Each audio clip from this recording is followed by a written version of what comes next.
Assalomu alaykum, assalomu alaykum. Instagram ahli. Akalar ko'ra mana ikkita chiroyli bo'g'oz qo'yimiz bor. Kimga qiziq bo'lsa, pastdan nimalarga aloqa chiqarasizlar akalar.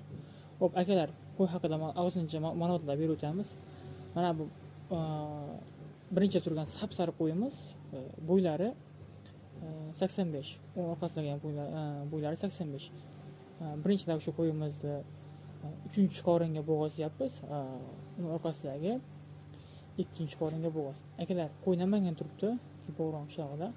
Shoshilib tez aloqa chiqarasizlar. Xudo xolisa naq bo'g'ozlarni, xudo xolisa yig'imlar ko'chib qolgan. Xo'p, akalar, vodiy bo'ylab Toshkentgacha dasturlarimiz mutlaqo bepul. Narxiga kelsak, narxi 7.200.000 so'mdan xayri bor akalar. Bemalol pastdagi nomerlarga aloqa chiqarasizlar. Xudo xolisa qo'ylar kichkina qo'ylar emas. Ajoyib chiroyli mana. Yuzlari oppoq. Mana qorinlari qorin tashlab qo'ygan. Chiroyli qo'ylar mana akalar. Shoshilib aloqa chiqarasizlar.